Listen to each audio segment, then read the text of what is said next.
What if I told you that one of Nollywood's own, a young rising actress, once found herself at the very gates of hell? Not in a movie scene, not in a script, but in real life. What if I told you that behind the glitz, the fame, and the glamour, there was a girl named Joy who laughed at the warnings of eternity, until she died one night? She thought death would be silence, but instead, she opened her eyes in a place of torment, flames, and screams. A place where no camera lights roll and no director shouts, "Cut." This is not fiction. This is Joy's near-death encounter. A journey from Nollywood to the gate of hell.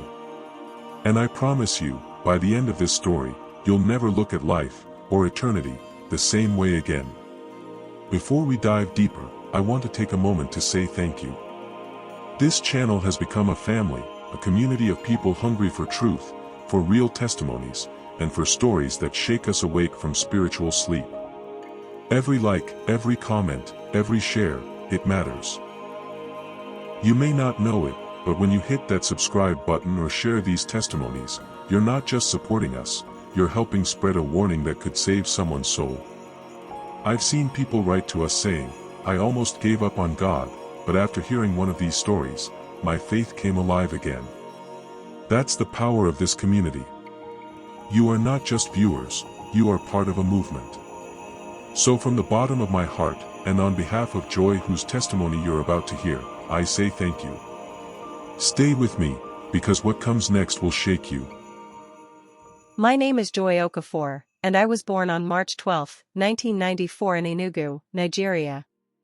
If you know Nollywood, you know that Enugu is one of its vibrant centers. Growing up, I was always that girl who loved attention.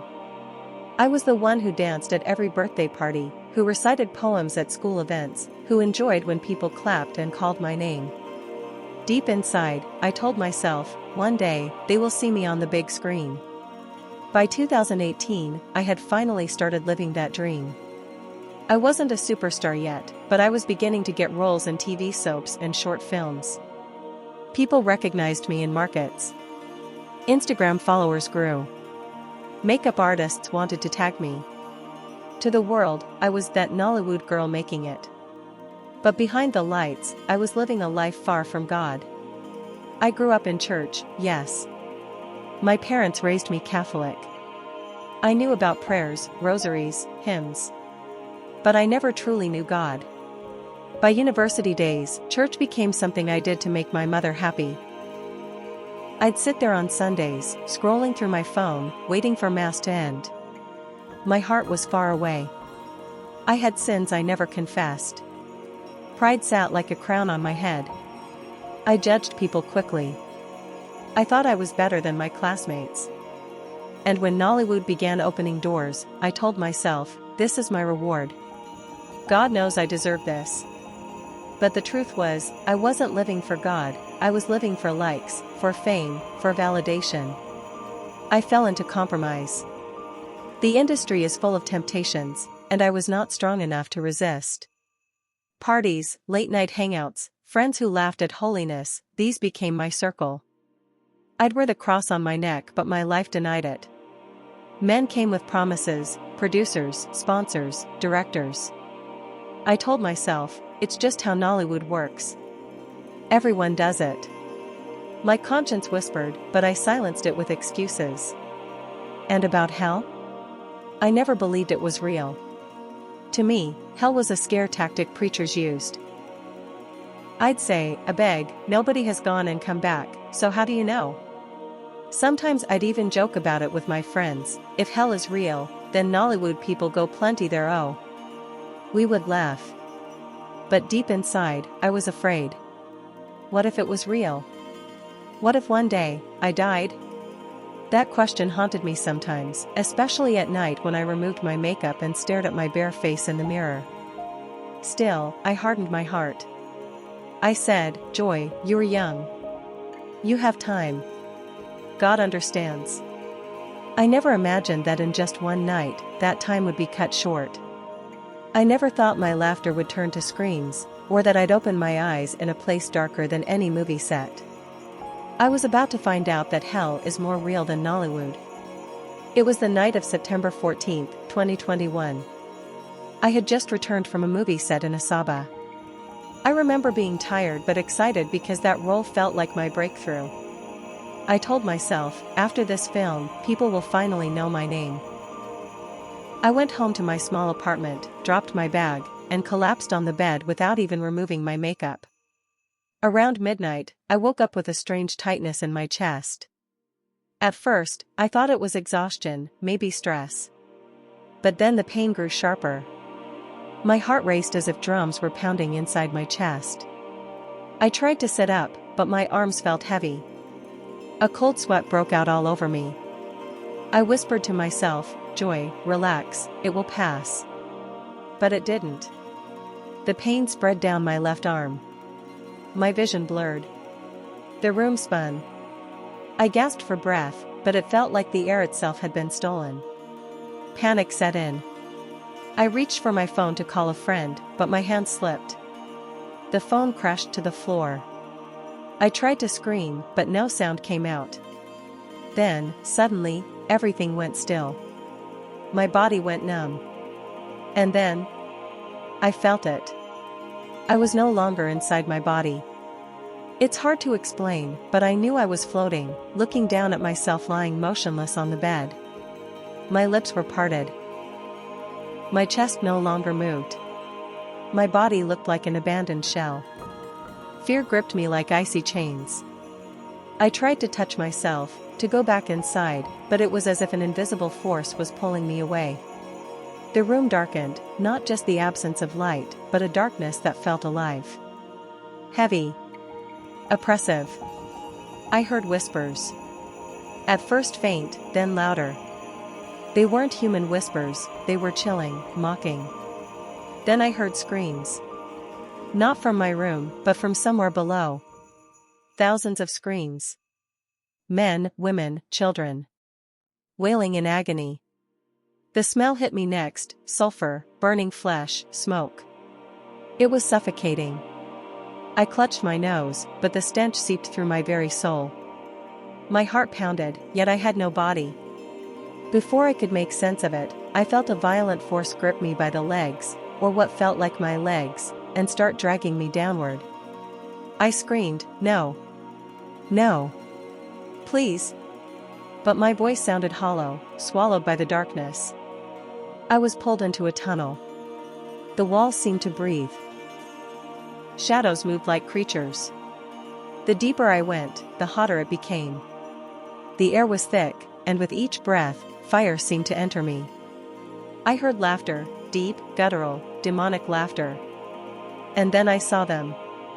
Figures in the shadows. Some looked human, burnt beyond recognition, their eyes hollow, their mouths open in endless screams. Others were not human at all. Dark, monstrous beings with twisted shapes. They hissed and snarled, mocking me, "Actress. Nollywood girl. Now you will perform for eternity." Terror consumed me. I cried, "Jesus! Jesus, save me!" But the voices only laughed louder. One hissed, "You called his name on earth, but you never lived for him. Now he does not know you." The tunnel opened up into a vast pit glowing with fire. Flames shot up like waves. Souls fell in like ashes in the wind, screaming as they burned. I felt myself being dragged closer and closer to that pit. My mind screamed, "This is hell. This is real. Oh God, I'm lost." In that moment, regret tore me apart. I saw flashes of my life, the parties, the pride, the sins I laughed about. I thought of my mother's prayers. I thought of the times I felt conviction but ignored it. And now, it was too late. Or so I thought. I was being pulled closer and closer to the pit, my soul screaming in terror. My body may have been lifeless on earth, but down here, every nerve of my spirit felt pain magnified 1,000 times. The ground shook under me, yet there was no solid ground, just endless black rock and fire bursting like volcanoes. The air was thick with smoke and the stench of rotting flesh. I could hear the gnashing of teeth, the endless weeping. As I reached the edge of the pit, I saw them, souls engulfed in flames. Some screamed until their voices cracked, Others scratched at their burning skin only for it to peel away and grow back again, repeating the torment. They weren't consumed by the fire, it only tortured them endlessly. One man stretched out his hands toward me. His eyes were hollow, yet I could see recognition. He had been an actor, one I once admired. His lips moved, but his voice was drowned in the chorus of screams. Finally, I heard him cry, "Tell them not to come here. Tell them." Then he was swallowed again by the flames. Demons surrounded the pit, hideous creatures with twisted wings, claws dripping with black slime, and eyes that glowed like coals. They laughed as they tormented souls, stabbing, biting, mocking. One demon looked at me and sneered, "This is your stage now, Nollywood girl. Perform for eternity." The others held an agreement. I shook my head violently. No. No. Please, I don't belong here. But deep inside, I knew I did. My sins flashed before me like a movie reel, every lie, every compromise, every night I said, "God will understand." My excuses now stood as accusations against me. The heat became unbearable. Flames licked at my feet, though I had no physical body. Pain seared through me, sharper than any earthly fire. I screamed until I thought my soul would shatter. And then I saw something worse, chains. Souls were bound together, dragged by demons into deeper caverns. Each step they took echoed with cries of despair. I asked one nearby, trembling, "Why are you here?" He looked at me with eyes full of hopelessness and said, "I mocked God. I had everything, but I rejected him. Now it is forever." That word, forever, hit me like a hammer. No end. No second chance. No escape. I began to remember every sermon I had ignored, every time my mother begged me to take my faith seriously, every moment I brushed off conviction with, "I'm young, I'll repent later." And now, later was gone. As I hovered at the edge, one demon grabbed my arm and began to pull me fully into the flames. Its grip was like iron. I screamed until my voice broke, "Jesus! Please, Jesus!" The demon laughed in my face, "He does not know you. You lived for yourself, not for him." It yanked harder. My feet slipped closer to the fire. I felt despair like I'd never known. This was it. My story was over. I was seconds from falling into eternal torment. And that was when the light appeared. As I was being dragged closer to that pit of fire, I thought it was over. My soul trembled as I cried, "God, please. Just one more chance." But the demons only tightened their grip, mocking me. One whispered in my ear, "You are ours now." And then, suddenly, everything stopped. The pulling ceased. The screams around me faded. A silence fell, so heavy it almost pressed me flat. Out of that silence came a light so bright, yet so soft, it didn't blind me.